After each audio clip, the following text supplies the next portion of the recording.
नमस्कार दोस्तों, हम लोग इस वीडियो में उत्तर प्रदेश करंट अफेयर 2020 को पढ़ेंगे। यह करंट अफेयर आगामी परीक्षा बीईओ खंड शिक्षा अधिकारी पीसीएस प्री 2020 आरओ एआरओ 2016 तथा आगामी एक दिवसीय परीक्षाओं के लिए अति महत्वपूर्ण है। मैं दावे के साथ कह सकता हूं कि इस वीडियो को अंत तक देखने के बाद आपको किसी अन्य पुस्तक को पढ़ने की ज़रूरत नहीं पड़ेगी। इस वीडियो में हम लोग नवंबर 2019 से लेकर जून 2020 तक के सारे मोस्ट इम्पॉर्टेंट करंट अफेयर को पढ़ेंगे तथा जो लोग हमारे चैनल पर नए हैं वो लोग हमारे चैनल को सब्सक्राइब जरूर कर लें। तो चलिए शुरू करते हैं। पहले हम लोग उत्तर प्रदेश की प्रमुख योजना और परियोजनाओं के बारे में पढ़ेंगे। तो पहली योजना है मुख्यमंत्री प्रशिक्षु प्रोत्साहन योजना। ये कहाँ पे लागू होगा? ये उत्तर प्रदेश में लागू होगा। इसे कब लॉन्च किया गया? इसे फरवरी 2020 में लॉन्च किया गया। यह किस प्रकार की योजना है? तो यह एक इंटर्नशिप ट्रेनिंग स्कीम योजना है। इस पर कुल कितना बजट खर्च किया गया है? तो इस पर 63 करोड़ रुपए बजट खर्च किया गया है। इसको पहले फर्स्ट स्टेज में इतना खर्च किया गया है। इस पे अनुदान राशि कितना दिया जाएगा? तो 2500 रुपये प्रतिमाह दिया जाएगा। यह योजना किस विभाग से संबंधित है? तो यह योजना व्यावसायिक शिक्षा विभाग से संबंधित है। अब यहाँ पर क्वेश्चन बन सकता है कि प्रशिक्षु प्रोत्साहन योजना कैसी योजना है? तो यह एक इंटर्नशिप ट्रेनिंग स्कीम योजना है। इस योजना पर कितना बजट खर्च किया गया है? फर्स्ट स्टेज में तो 63 करोड़ रुपए किया गया है। इसमें कितना अनुदान दिया जाएगा? तो 2500 रुपये प्रतिमाह जो है अनुदान राशि दी जाएगी जो लोग ट्रेनिंग करेंगे। इसमें लाभार्थी 6 महीने या 1 साल तक फ्री इंटर्नशिप पा सकता है। कुल लाभार्थियों की संख्या इस योजना में कितनी होगी? तो इस योजना में 5 लाख लाभार्थियों को ट्रेनिंग दिया जाएगा, जिसमें पहले चरण में 35,000 लाभार्थियों को चुना जाएगा। बता दें कि 2500 जो रुपये है, ये 2500 रुपये में 1500 रुपये केंद्र सरकार द्वारा तथा 1000 रुपये जो है राज्य सरकार द्वारा दिया जाएगा। प्रदेश के युवाओं को स्वरोजगार तथा रोजगार से जोड़ने के लिए यह योजना प्रारंभ की गई है। इसके तहत युवाओं को प्रशिक्षण और राशि प्रदान की जाएगी। नेक्स्ट है युवा उद्यमिता विकास अभियान। तो इसके बारे में पढ़ते हैं। स्वावलंबन की तरफ बढ़ाने के लिए अभिनव पहल यह की गई है। कैसा पहल है? ये एक अभिनव पहल है। प्रत्येक जिले में युवा हब तैयार किया जाएगा।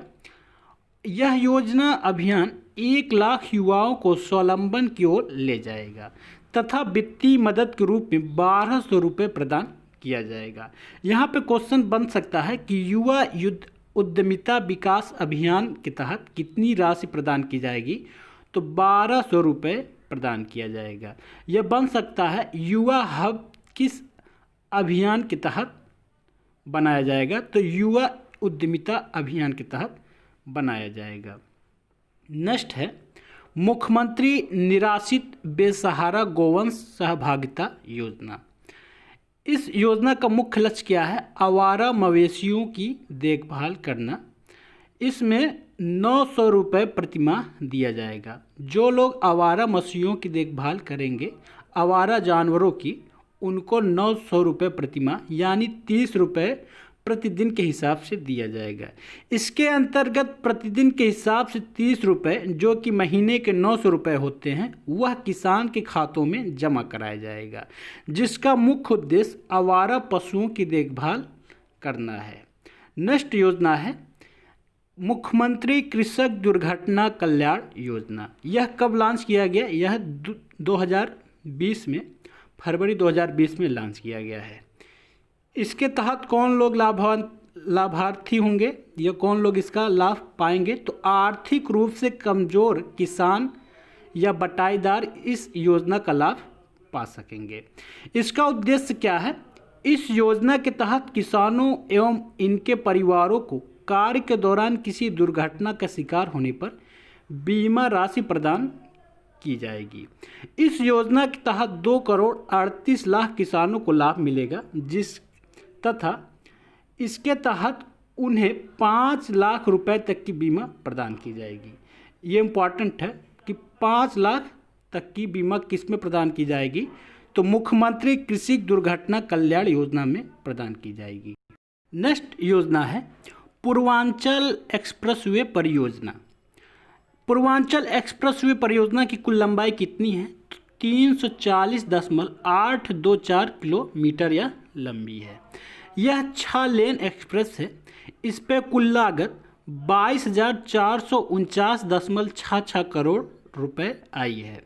एक्सप्रेसवे पर पड़ने वाले कौन कौन से जनपद हैं, यानी यह एक्सप्रेसवे किस किस जनपद से होकर गई है, तो यह लखनऊ, बाराबंकी, अमेठी, सुल्तानपुर, अयोध्या, अंबेडकर नगर, आजमगढ़, मऊ और गाजीपुर से होकर जाएगी। कौन? पूर्वांचल एक्सप्रेसवे परियोजना। नेक्स्ट है गोरखपुर लिंक एक्सप्रेसवे परियोजना। यह परियोजना कैसी परियोजना है? यह 4 लेनवे परियोजना है। इस पे कुल लागत जो है 5,876.67 करोड़ रुपए आई है। इसका आरंभ बिंदु यानी यह कहाँ से शुरू हुआ है, तो यह जैतपुर गोरखपुर से शुरू हुआ है तथा समाप्ति बिंदु जो है सलारपुर आजमगढ़ में हो रहा है। एक्सप्रेस वे पर पड़ने वाले जनपद कौन कौन से हैं, तो यह गोरखपुर, आजमगढ़, अंबेडकर नगर और संत कबीर नगर से यह एक्सप्रेसवे जाएगा। नेक्स्ट है बुंदेलखंड एक्सप्रेसवे परियोजना।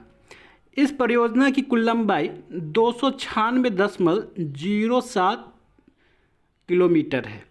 यह प्रारंभ स्थल इसका क्या है, तो यह झांसी और इलाहाबाद के बीच यह बनेगा।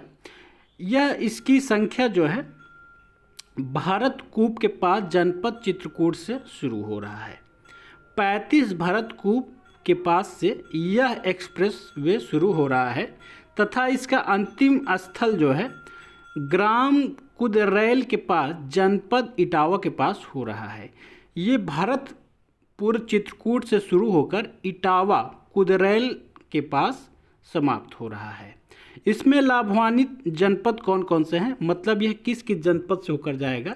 यह चित्रकूट, बादा, महोबा, हमीरपुर, जालौन, औरैया और इटावा से होकर जाएगा। नेक्स्ट है गंगा एक्सप्रेसवे परियोजना।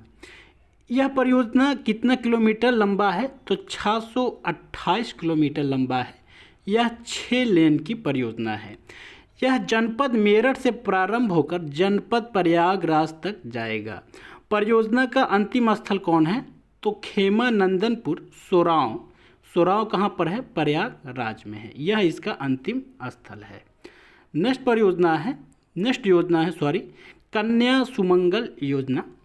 कन्या सुमंगल योजना का कुल बजट कितना है? 1200 करोड़ रुपए है। इसका लाभार्थी कौन है, यह इसको मतलब कौन कौन प्राप्त कर सकते हैं इस योजना का लाभ, तो उत्तर प्रदेश का कोई भी निवासी हो इसका प्राप्त कर सकता है। परिवार के मुखिया का कुल वार्षिक आय 3 लाख से ज़्यादा न हो, परिवार में अधिकतम 2 बच्चियों को इसका लाभ प्राप्त होगा। इसका उद्देश्य क्या है? बेटियों का आर्थिक सहायता देकर उनका भविष्य उज्जवल करना इसका मुख्य उद्देश्य है। इसे कब लागू किया गया, तो इसे 1 अप्रैल 2019 से लागू किया है। जन्म से लेकर स्नातक होने तक बच्ची को 6 चरणों में 15,000 रुपये दिए जाएंगे। किस योजना के तहत? कन्या सुमंगल योजना के तहत। यहाँ पर ये इम्पॉर्टेंट है, आ सकता है कि कन्या सुमंगल योजना में कितनी बजट राशि जारी की गई है, तो 1200 करोड़ जारी की गई है। नेक्स्ट है वृद्धावस्था पेंशन योजना। तो इसे कब लागू किया गया है? इसे 1 जनवरी 2019 से लागू किया गया है। इसकी उम्र क्या है? यह 60 से 79 वर्ष तक के लाभार्थियों को दिया जाएगा। कितना दिया जाएगा? 500 रुपये दिया जाएगा। 500 रुपये में 300 राज्य सरकार केंद्र सरकार द्वारा तथा 200 राज्य सरकार द्वारा दिया जाएगा। ये योजना राष्ट्रीय सामाजिक सहायता केंद्र के तहत दी जाती है। यहाँ पर क्वेश्चन आएगा कि वृद्धावस्था पेंशन कितना दिया जाता है, तो 500 रुपये दिया जाता है। या यह बन सकता है कि यह किसके द्वारा संचालित की जाती है, तो राष्ट्रीय सामाजिक सहायता के तहत संचालित की जाती है। स्कीम फॉर एडोलेसेंट गर्ल योजना, इसका आरंभ कब किया गया? 21 फरवरी 2019 को किया गया। इस पे लाभार्थी कौन कौन होंगे? तो 11 से 14 वर्ष तक के बीच के जो बच्चियां हैं वही लाभान्वित होंगे।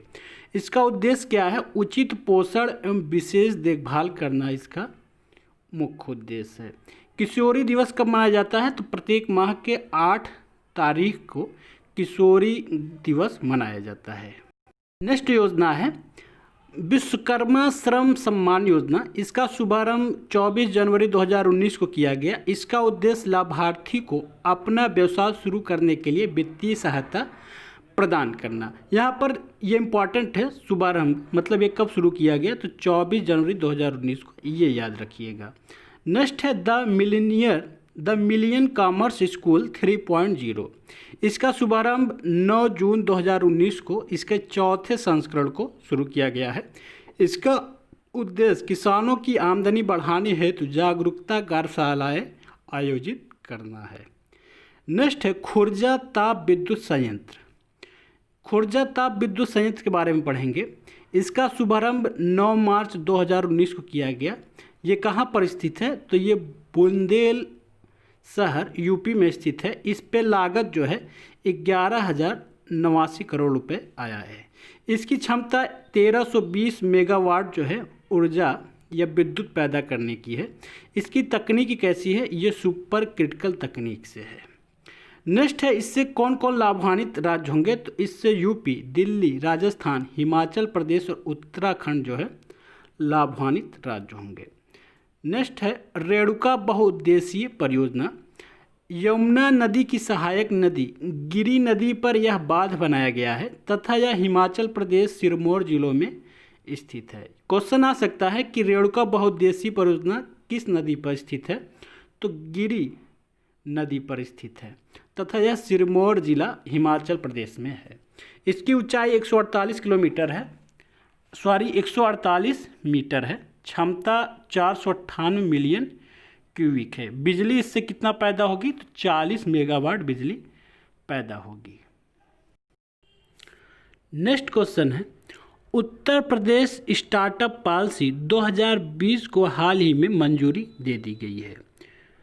जून माह में Uttar Pradesh startup policy 2020 Uttar Pradesh cabinet द्वारा मंजूरी दी गई है। राज्य को स्टार्टअप्स के लिए अनुकूल बनाने के लिए स्टार्टअप नीति 2020 को स्वीकृति दी गई है।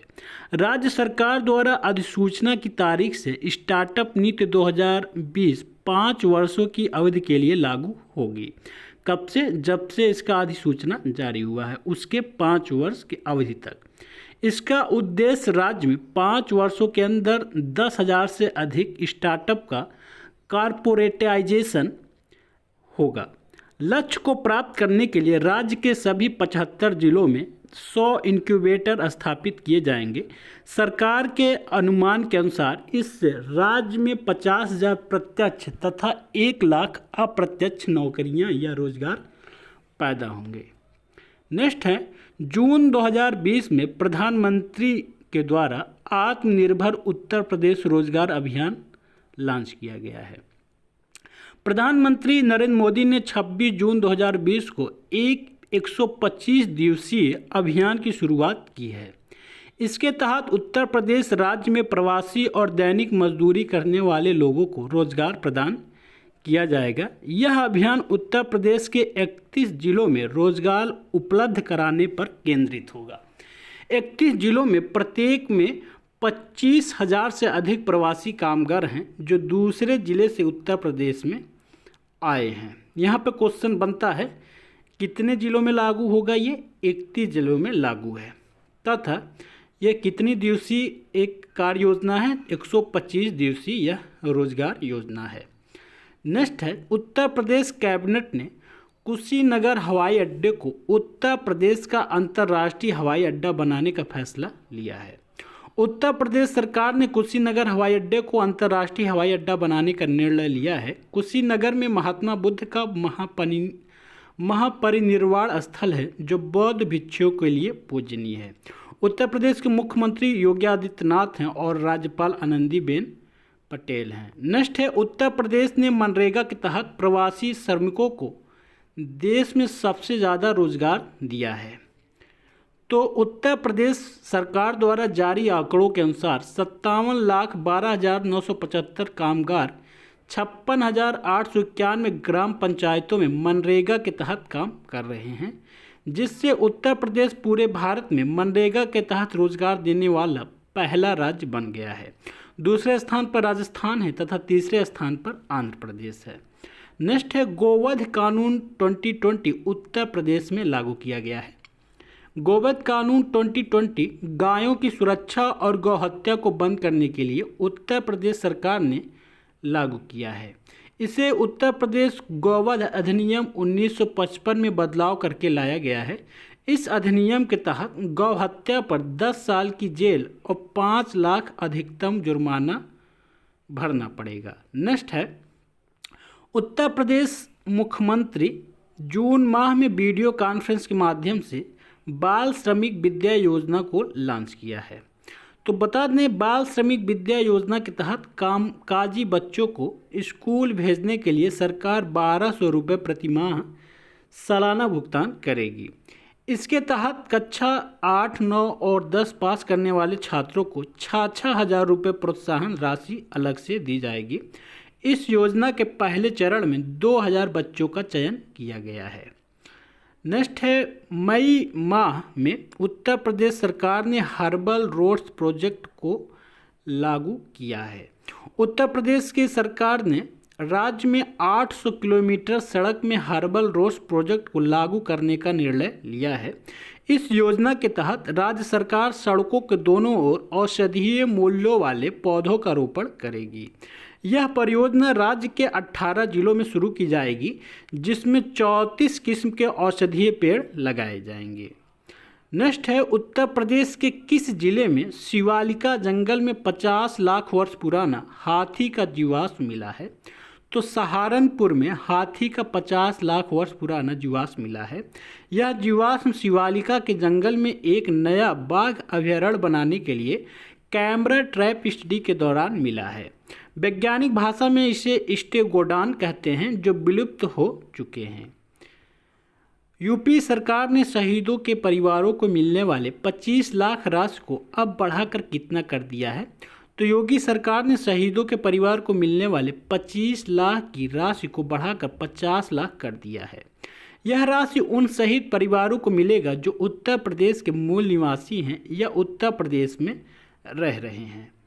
नेक्स्ट है, उत्तर प्रदेश सरकार ने मई माह में एक समझौते ज्ञापन निगरानी प्रणाली शुरू की है। उत्तर प्रदेश में यह समझौता ज्ञापन निगरानी प्रणाली शुरू की गई है। इस कदम का उद्देश्य इच्छुक निवेशकों के लिए निवेशक प्रस्तावों को बेहतर तरीके से लागू करना है। नेक्स्ट है, उत्तर प्रदेश सरकार ने अगले 6 महीनों में 10 लाख रोजगार उपलब्ध कराने की कार्य योजना तैयार की है। उत्तर प्रदेश उन राज्यों में शामिल है जहां पर लॉकडाउन लगने के बाद बड़ी संख्या में प्रवासी मजदूर घर वापस आ गए हैं। उत्तर प्रदेश सरकार मनरेगा के तहत प्रतिदिन 1 करोड़ कार्य दिवस सृजित करने का निर्देश दिया है। नेक्स्ट है, आयुष कवच एप्लीकेशन ऐप उत्तर प्रदेश सरकार द्वारा लॉन्च किया गया है। उत्तर प्रदेश सरकार ने मई माह में आयुष मंत्रालय द्वारा विकसित आयुष कवच ऐप लॉन्च किया है।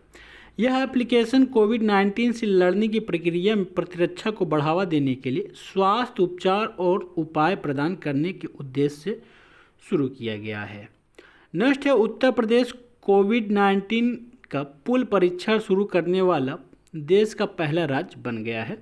14 अप्रैल को ICMR ने उत्तर प्रदेश राज्य को कोविड-19 का पुल परीक्षण शुरू करने की अनुमति दे दी है। पुल परीक्षण के तहत अगर कोविड-19 परीक्षण के 10 नमूने नकारात्मक आते हैं तो यह संकेतक है कि सभी नमूने नकारात्मक परीक्षण में आएंगे। दूसरे ओर यदि परीक्षण नकारात्मक नहीं है तो व्यक्तिगत परीक्षण शुरू किया जाएगा। नेक्स्ट है, उत्तर प्रदेश सरकार ने प्रवासी कमीशन का गठन कर प्रवासी कामगारों को रोजगार देने के लिए यह कमीशन गठित किया है। 25 मई 2020 को उत्तर प्रदेश सरकार ने दूसरे राज्यों से आ रहे प्रवासी मजदूरों के लिए प्रवासी कमीशन का गठन किया है। कमीशन का मुख्य उद्देश्य प्रवासी मजदूरों आर्थिक और सामाजिक सुरक्षा प्रदान करना है। मई लास्ट सप्ताह तक उत्तर प्रदेश में कुल प्रवासी मजदूरों की संख्या 33 लाख हो गई थी। मई माह में योगी आदित्यनाथ ने प्रवासी राहत मित्र ऐप प्रवासी कामगारों के लिए लॉन्च किया है। 8 मई 2020 को मुख्यमंत्री योगी आदित्यनाथ ने प्रवासी राहत मित्र मोबाइल एप्लीकेशन प्रवासी मजदूरों के लिए लॉन्च किया है। इस एप्लीकेशन को उत्तर प्रदेश राजस्व विभाग के तहत लॉन्च किया गया है। इस एप्लीकेशन से प्रवासी मजदूरों को रोजगार और स्वास्थ्य संबंधित सुविधाएं प्रदान किया जाएगा। इसके अलावा यह एप्लीकेशन प्रवासी मजदूरों का डाटा भी कलेक्ट करेगा। नेक्स्ट है, उत्तर प्रदेश सरकार ने तत्काल रूप से श्रम कानून को 3 साल के लिए निलंबित कर दिया है। तो उत्तर प्रदेश सरकार ने 8 मई 2020 को अध्यादेश पारित कर श्रम कानून अधिनियम 2020 के तहत श्रम कानून को 3 साल के लिए निलंबित कर दिया है। 1 मई 2020 को उत्तर प्रदेश राज्य को one nation one ration card योजना में शामिल कर लिया गया है। किसमें? वन नेशन वन कार्ड योजना। वर्तमान समय में पूरे भारत में 24 राज्यों में one nation one ration card योजना लागू हो चुका है, जिसके तहत अब कहीं से भी राशन सरकारी राशन की दुकान से खरीदा जा सकता है। पहले था कि आप जहां के निवासी हैं सिर्फ वहीं के सरकारी राशन की दुकान से आप राशन खरीद सकते हैं। नेक्स्ट है, उत्तर प्रदेश सरकार ने अप्रैल माह में अन्नपूर्णा पोर्टल और सप्लाई मित्र पोर्टल को लॉन्च किया है। तो कोविड-19 के कारण लगे लॉकडाउन में ज़रूरतमंद लोगों तक फल फूल सब्जी अनाज आदि पहुंचाने के लिए यह पोर्टल लॉन्च किया गया था। अन्नपूर्णा पोर्टल लोगों को फूड प्रोडक्ट और सेवन के बारे में जानकारी प्रदान करता है, जबकि सप्लाई मित्र पोर्टल खाद्य पदार्थों की फ्री होम डिलीवरी करता है। नेक्स्ट है, KGMU भारत का पहला सरकारी हॉस्पिटल बन गया है, जिसमें प्लाज्मा थेरेपी के जरिए सफलतापूर्वक कोविड-19 मरीजों को ठीक किया है। 27 अप्रैल को the King George Medical University Lucknow Uttar Pradesh पहला सरकारी हॉस्पिटल बन गया है, जिसने प्लाज्मा थेरेपी का सफल परीक्षण किया है। उत्तर प्रदेश देश का पहला राज्य बन गया है जिसे वर्चुअल कोर्ट की स्थापना की है या अनुमति दी है। उत्तर कोविड-19 महामारी के चलते यह फैसला लिया गया है जिसमें घर से ही ऑनलाइन बहस और केसों की सुनवाई होगी। यह फैसला इलाहाबाद हाई कोर्ट ने लिया है। नेक्स्ट है, देश का पहला जियो टैग कम्युनिटी किचन वाला राज्य उत्तर प्रदेश बन गया है। उत्तर प्रदेश 19 अप्रैल को पहला राज्य बन गया है जो जियो टैग किचन का संचालन कर रहा है। इसके तहत प्रदेश भर में 7,368 कम्युनिटी किचन कुल 75 जिलों में काम कर रहे हैं। प्रतिदिन 12 लाख भोजन सामग्री पैकेट बना रहे हैं, जिससे कोविड-19 लॉकडाउन में ज़रूरतमंद लोगों को दिया जा रहा है। नेक्स्ट है, उत्तर प्रदेश के पूर्व यूनियन मिनिस्टर बेनी प्रसाद वर्मा का 79 वर्ष की आयु में निधन हो गया है। 27 मार्च 2020 को बेनी प्रसाद वर्मा का निधन हो गया है, जो फार्मर यूनियन मिनिस्टर थे, जिनका निधन 79 वर्ष की आयु में लखनऊ में हुआ है। इनका जन्म 11 फरवरी 1941 में बाराबंकी उत्तर प्रदेश में हुआ था। फेसबुक ने उत्तर प्रदेश में शुरू की वी थिंक डिजिटल पहल। वी थिंक डिजिटल पहल अमेरिकी कंपनी फेसबुक का डिजिटल साक्षरता अभियान है। इसे फेसबुक द्वारा 2019 में लॉन्च किया गया था। इसका उद्देश्य फेसबुक पर लैंगिक असमानता को कम करना है। इसे फेसबुक ने उत्तर प्रदेश में राष्ट्रीय महिला आयोग और साइबर पीस फाउंडेशन के साथ मिलकर शुरू किया है। उत्तर प्रदेश कैबिनेट ने भूमिगत जल अधिनियम 2020 को मंजूरी दी है। 11 फरवरी 2020 को उत्तर प्रदेश कैबिनेट ने मुख्यमंत्री योगी आदित्यनाथ की अध्यक्षता में भूमिगत जल अधिनियम 2020 को मंजूरी दी है। इस अधिनियम का उद्देश्य भूमिगत जल के स्तर में सुधार करना है। नेक्स्ट है, उत्तर प्रदेश में महिलाओं की सुरक्षा के लिए दामिनी नामक हेल्पलाइन लॉन्च किया गया है। उत्तर प्रदेश राज्य परिवहन निगम ने सार्वजनिक सड़क परिवहन में महिलाओं की सुरक्षा के लिए दामिनी नामक हेल्पलाइन लॉन्च किया है।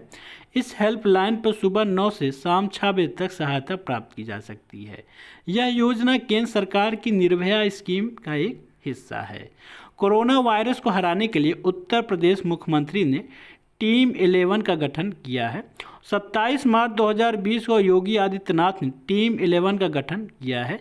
यह कमेटी मुख्य रूप से कोविड-19 के बीच लगे लॉकडाउन में कैसे औद्योगिक और अन्य कार्य किया जाए इसका विचार करना तथा अन्य राज्यों में से वार्ता कर कोविड-19 उपचार पर रोकथाम लगाना है। मार्च माह में सीएम योगी ने कौशल सतरंग कार्यक्रम का शुभारंभ किया है, जिससे हर साल 2 लाख युवाओं को रोजगार के अवसर प्रदान होंगे। कौशल सतरंग के तहत साल भर रोजगार मेलों का आयोजन किया जाएगा, जिसमें 2 लाख युवाओं को नौकरी दिलाने का लक्ष्य रखा गया है। इस मौके पर आईआईटी कानपुर और प्लेसमेंट एजेंसीज के साथ समझौता भी हुआ है। उत्तर प्रदेश सरकार आवारा गोवंश पालने पर 300 रुपये प्रतिदिन के हिसाब से भुगतान करेगी, ये क्वेश्चन हो गया है। फरवरी माह में पद्मश्री से सम्मानित गिरिराज किशोर का 83 वर्ष की आयु में निधन हो गया है। 9 फरवरी 2020 को पद्मश्री से सम्मानित गिरिराज किशोर का 83 वर्ष की आयु में निधन हो गया है। इनका जन्म मुजफ्फरनगर में 8 जुलाई 1937 को हुआ था। इनको 2007 में पद्मश्री प्रदान किया गया था। ये अपनी पुस्तक पहला गिरमिटिया और धाई घर के लिए जाने जाते हैं। गाजियाबाद के हिंडन एयरबेस पर इंद्रधनुष युद्धाभ्यास आयोजित किया गया। तो भारत और यूके के बीच इंद्रधनुष अभ्यास 24 फरवरी 2020 को संपन्न हुआ। यह भारतीय वायुसेना और यूके की रॉयल एयरफोर्स के बीच एक संयुक्त सैन्य अभ्यास था। हिंडन एयरबेस स्टेशन एशिया का सबसे बड़ा एयरबेस स्टेशन है, जो उत्तर प्रदेश के गाजियाबाद में स्थित है। उत्तर प्रदेश के वाराणसी जिले में 4000 साल पुराना शिवलिंग की खोज हुई है। तो बीएचयू के प्राचीन इतिहास विभाग ने वाराणसी के पास भभनियाओ गांव में 4000 साल पुराने शिवलिंग की खोज की है। नष्ट है फरवरी माह में जारी रिपोर्ट के अनुसार गाजियाबाद विश्व के सबसे प्रदूषित शहरों में से एक है। ये इम्पॉर्टेंट क्वेश्चन है, इसको याद रखिएगा। 4 ऑप्शन दे देगा दिल्ली, मुंबई, उसमें गाजियाबाद भी रहेगा। तो गाजियाबाद प्रथम स्थान है विश्व में। National Centre for Medium Range Weather Forecasting पृथ्वी विज्ञान मंत्रालय तथा एनसेम्बल मेथड्स पर अंतर्राष्ट्रीय सम्मेलन मॉडलिंग और डाटा एसिमिलेशन में 24 और 26 फरवरी 2020 के बीच ग्रेटर नोएडा उत्तर प्रदेश में आयोजित किया गया। कौन सा सम्मेलन? यह 3 नेशनल सेंटर फॉर मीडियम, पृथ्वी विज्ञान मंत्रालय तथा मॉडलिंग और डाटा एनिमेशन के बीच यह आयोजन किया गया था। केंद्रीय तथा राज्य सरकार ने प्रयागराज के 4 स्टेशनों के नाम में बदलाव करते हुए नया नाम रख दिया है। इलाहाबाद जंक्शन का नाम प्रयागराज जंक्शन किया गया है। इलाहाबाद सिटी का नाम प्रयागराज सिटी किया गया है। तो इलाहाबाद छिवकी का नाम प्रयागराज छिवकी और प्रयाग घाट का नाम प्रयागराज संगम कर दिया गया है। नेक्स्ट है, उत्तर प्रदेश सरकार ने फरवरी 2020 में यूपी बोर्ड के छात्रों के लिए एक टोल फ्री नंबर जारी किया है। इस टोल फ्री नंबर से छात्र जो है यूपी बोर्ड से अपनी समस्याओं को सॉल्व करा सकते हैं, जैसे मार्कशीट गड़बड़ हो गया या अंक पत्र गड़बड़ हो गया, इस टाइप की जितने भी समस्याएं हैं उससे सॉल्व करा सकते हैं। ये टोल फ्री नंबर है 1800 180 53 12। नेक्स्ट है, गाजियाबाद पुलिस ने ऑटो रिक्शा चालकों के लिए ऑपरेशन नकेल फरवरी माह में शुरू किया है। इस पहल के तहत जिले में जितने भी ऑटो रिक्शा चालक हैं उनकी पहचान कर उन्हें एक अलग 4 अंकों वाला एक अनूठा नंबर आवंटित किया जाएगा। इस पहल का उद्देश्य ऑटो रिक्शा में लूट या उत्पीड़न के मामलों में पहचान करना है, उनकी कमी करना है। उत्तर प्रदेश के 2 गांव बहादुरपुर और खीरीवीरन को भारत का पहला स्पोर्ट्स गांव घोषित किया गया है। इसके तहत आदर्श ग्राम खेल ग्राम कार्यक्रम के तहत खेल संस्कृति को विकसित किया जाएगा और दोनों गांव में खेल साक्षरता बढ़ाया जाएगा। किन दो गांव में? बहादुरपुर और खीरीवीरन में जो है स्पोर्ट्स कॉलेज भी खोले जाएंगे। नेक्स्ट है, उत्तर प्रदेश के मेरठ में भारत का पहला वार मेमोरियल खोला जाएगा, जहां देश के लिए शहादत देने वाले जानवरों के नाम दर्ज होंगे। इसमें 300 डॉग्स और उनके 350 हैंडलर, कुछ घोड़ों और कुछ खच्चरों के भी नाम लिखे जाएंगे। जनवरी माह में उत्तर प्रदेश सरकार ने 121 एकड़ भूमि में अशफाकुल्लाह खान नाम से गोरखपुर में चिड़ियाघर बनाने की घोषणा की है। कहाँ पर? गोरखपुर में। तथा इसका क्या नाम होगा? अशफाकुल्लाह खान। अशफाकुल्लाह खान एक क्रांतिकारी थे। नेशनल यूथ फेस्टिवल 2020 का आयोजन कहाँ किया गया? तो लखनऊ में किया गया। इंद्रधनुष 2.0 उत्तर प्रदेश के 35 जिलों में 7 फरवरी से शुरू किया गया है। सूचना एवं प्रसारण मंत्री प्रकाश जावड़ेकर ने ग्रेटर नोएडा में इलिक्रामा 2020 का उद्घाटन किया गया है। इलिक्रामा क्या है? ये इलेक्ट्रॉनिक भारी उद्योग से संबंधित कंपनियां स्थापित करने का एक मुख्य हब है, या इसे ये कहें, यह ग्रेटर नोएडा में स्थापित किया गया है। नेक्स्ट है कि प्रधानमंत्री ने बुंदेलखंड एक्सप्रेस का शिलान्यास किया है। कब किया है? प्रधानमंत्री नरेंद्र मोदी ने चित्रकूट के भरतपुर स्थित गौड़ा गांव में बुंदेलखंड एक्सप्रेसवे का शिलान्यास किया है। यह एक्सप्रेसवे 996.70 किलोमीटर लंबा है। इस एक्सप्रेस पर कुल लागत 15,000 करोड़ रुपए आया है। प्रारंभ स्थान क्या है? तो भरतपुर के पास जनपद चित्रकूट में है तथा अंतिम स्थान इटावा में है। लाभान्वित जनपद चित्रकूट, बादा, महोबा, हमीरपुर, जालौन, औरैया और इटावा है। राष्ट्रीय बायोश्री एडिप योजना, ये क्या है? तो प्रयागराज में बायोश्री योजना के तहत दिव्यांगजनों को प्रधानमंत्री द्वारा निःशुल्क वरिष्ठ नागरिकों एवं दिव्यांगजनों को उपकरण बांटे गए हैं, जिसके लिए जीवन यापन में आसानी होगा। यानी राष्ट्रीय बायोश्री एवं एडिप योजना के तहत फरवरी महीने में प्रधानमंत्री श्री नरेंद्र मोदी द्वारा यह सहायता राशि दी गई है विकलांग जनों को। संचारी रोग नियंत्रण का शुभारंभ किया गया है। उत्तर प्रदेश के औरंगाबाद जिले में संचारी रोग नियंत्रण दस्ता एवं विशेष टीकाकरण अभियान का शुभारंभ किया गया है। इसके तहत 2 फरवरी 2020 से प्रत्येक रविवार को अंतर विभागीय समन्वय व सहयोग से मुख्यमंत्री आरोग्य मेले का आयोजन किया जाएगा। तो यहाँ पर क्वेश्चन बनता है, क्वेश्चन आ सकता है कि संचारी रोग नियंत्रण का शुभारंभ किस जिले से किया गया? तो औरंगाबाद जिले से किया गया। नेक्स्ट है, ओखला औद्योगिक विकास प्राधिकरण परियोजना का लोकार्पण किया गया। यह परियोजना 2,821 करोड़ योजना का था। इसका लोकार्पण एवं शिलान्यास ग्रेटर नोएडा में किया गया है। इसमें 14,052 करोड़ रुपए की योजनाएं का लोकार्पण किया गया है और 1,369 करोड़ रुपए की 10 परियोजनाओं का शिलान्यास किया गया है। नेक्स्ट है, डिफेंस एक्सपो 2020 का लखनऊ में आयोजन किया गया है।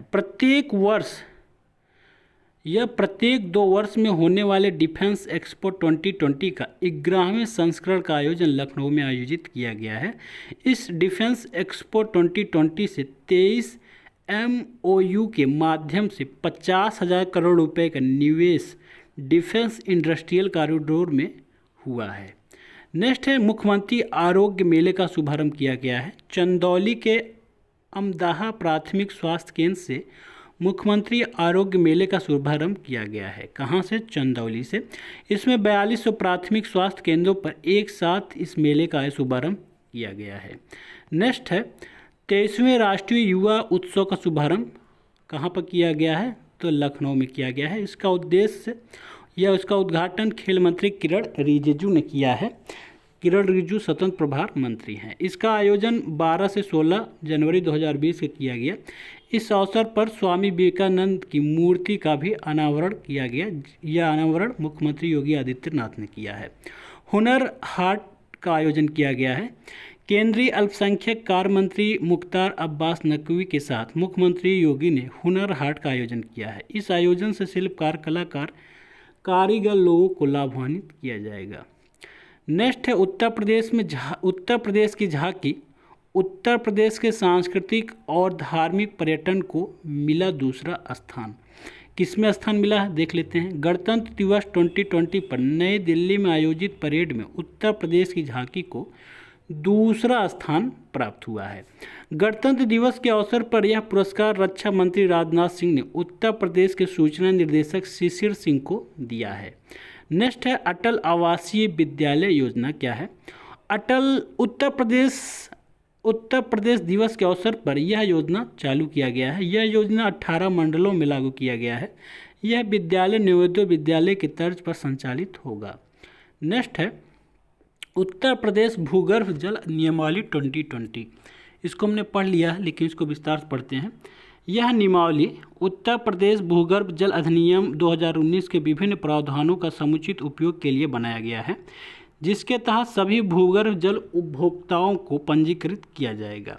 व्यावसायिक, औद्योगिक अवस्थापना और थोक उपभोक्ताओं हेतु निकासी सीमा तय किया जाएगा। इसके तहत भूजल प्रदूषण की रोकथाम पर विशेष ध्यान भी दिया जाएगा। नेक्स्ट है हीरक महोत्सव का शुभारंभ किया गया है। तो जनपद वाराणसी में हीरक महोत्सव का शुभारंभ किया गया है। इसका शुभारंभ योगी आदित्यनाथ ने फरवरी या जनवरी माह में किया है। 16 नए साइबर क्राइम पुलिस थाने खोले जाएंगे।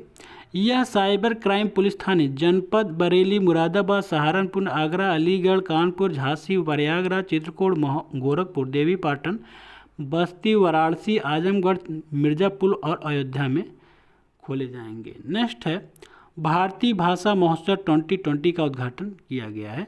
लखनऊ विश्वविद्यालय में भारतीय भाषा महोत्सव का आयोजन किया गया है।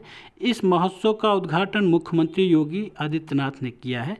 यहीं से त्रैमासिक पत्रिका पुस्तक संगीत श्री रामायण का भी लोकार्पण किया गया है। पंडित दीनदयाल उपाध्याय स्मृति स्थल का लोकार्पण किया गया है। चंदौली में 29.74 करोड़ की लागत से प्रधानमंत्री नरेंद्र मोदी ने दीनदयाल उपाध्याय स्मृति स्थल का लोकार्पण किया है। स्मृति उपवन में पंडित दीनदयाल उपाध्याय की 63 फीट ऊंची गगनचुंबी कांस्य प्रतिमा का भी अनावरण किया गया है। महत्वाकांक्षी जनपदों की स्थिति सुधारने में उत्तर प्रदेश पूरे देश में दूसरे स्थान पर है। उत्तर प्रदेश में महत्वाकांक्षी जनपदों की संख्या 8 है। इन्हीं महत्वाकांक्षी जनपदों की स्थिति में सुधार कर निर्धारित 6 संयुक्त सूचकांकों के साथ उत्तर प्रदेश के किए गए अच्छे कार्यों के कारण यूपी पूरे देश में दूसरे स्थान पर बरकरार है। अटल बिहारी वाजपेयी जी की 25 फुट ऊंची कांस्य प्रतिमा का अनावरण किया गया है। यह अनावरण उनके 95वें जन्म दिवस पर लखनऊ स्थित लोक भवन में किया गया है।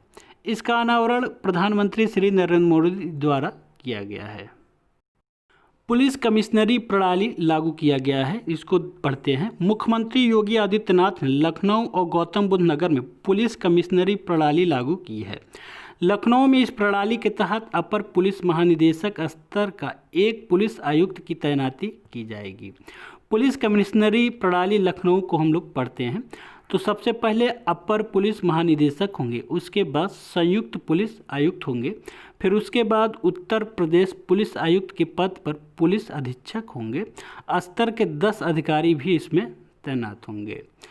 अब पुलिस कमिश्नरी प्रणाली गौतम बुद्ध को देखते हैं तो सबसे ऊपर पुलिस महानिदेशक स्तर के एक पुलिस आयुक्त नियुक्त होंगे। उनके नीचे 2 डीआईजी रैंक का 2 अपर पुलिस आयुक्त होगा और फिर उनके नीचे पुलिस अधीक्षक स्तर के 7 अधिकारी तैनात किए जाएंगे।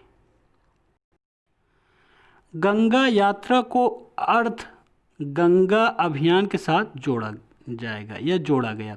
यह यात्रा 1025 किलोमीटर की थी। उत्तर प्रदेश में 27 से 31 जनवरी 2020 के बीच गंगा यात्रा का आयोजन हुआ है। यह यात्रा 5 प्रदेशों में किया गया है। इसका उद्देश्य गंगा को साफ सुथरा, अविरल और उनकी तटवर्ती क्षेत्रों को मेड़ीबद्ध करना है। मुख्यमंत्री पर्यटन संवर्धन योजना क्या है? उत्तर प्रदेश के महत्वपूर्ण धार्मिक, आध्यात्मिक, प्राचीन, सांस्कृतिक एवं प्राकृतिक स्थलों के सतत विकास एवं संवर्धन हेतु प्रत्येक विधानसभा क्षेत्र हेतु एक पर्यटन क्षेत्र विकसित किए जाने हेतु यह योजना लागू किया गया। कौन सी योजना? मुख्यमंत्री पर्यटन संवर्धन योजना। पुलिस विभाग को देखेंगे। लखनऊ में पुलिस मुख्यालय के सिग्नेचर बिल्डिंग का उद्घाटन किया गया है। पुलिस विभाग के सुदृढ़ हेतु 41 नए थाने खोले गए हैं। समस्त जनपदों के ऑपरेशन आत्मरक्षा भी चलाया गया है। देश का पहला ऑटोमेटिव मिल्क प्लांट का उद्घाटन कहाँ पर हुआ है? तो मथुरा में किया गया है। नागरिकता संशोधन विधेयक कानून को सबसे पहले उत्तर प्रदेश में लागू किया गया था। अमरोहा में कृषि विज्ञान केंद्र तथा बाराबंकी, हरदोई में 5 किसान कल्याण केंद्रों का शिलान्यास किया गया है। कब किया गया है? ये दिसंबर और जनवरी माह के। कुंभ 2019 में 24 करोड़ 56 लाख श्रद्धालुओं ने प्रतिभाग किया है। वर्तमान में 7 हवाई अड्डे कार्यशील हैं उत्तर प्रदेश में एवं 11 के निर्माण में कार्यवाही प्रगति पर है। बता दें कि जेवर में स्थापित किए जा रहे ग्रेटर नोएडा अंतर्राष्ट्रीय हवाई अड्डे की परियोजना विश्व की 100 सर्वश्रेष्ठ परियोजनाओं में से शामिल है। यह विश्व के सर्वश्रेष्ठ परियोजनाओं में शामिल किया गया है। वर्तमान में 4 शहर में मेट्रो की सुविधा प्रस्तावित है। उत्तर प्रदेश के 4 शहरों में किया गया है। नेक्स्ट है, उत्तर प्रदेश के गोरख और रायबरेली में एम्स जो हॉस्पिटल है उसको लागू कर दिया गया है या चालू कर दिया गया है। ये था हमारा most important Uttar Pradesh current affair. हमारे इस वीडियो को अधिक से अधिक लाइक, शेयर और कमेंट करें तथा जो लोग हमारे चैनल पर नए हैं हमारे चैनल को सब्सक्राइब करें।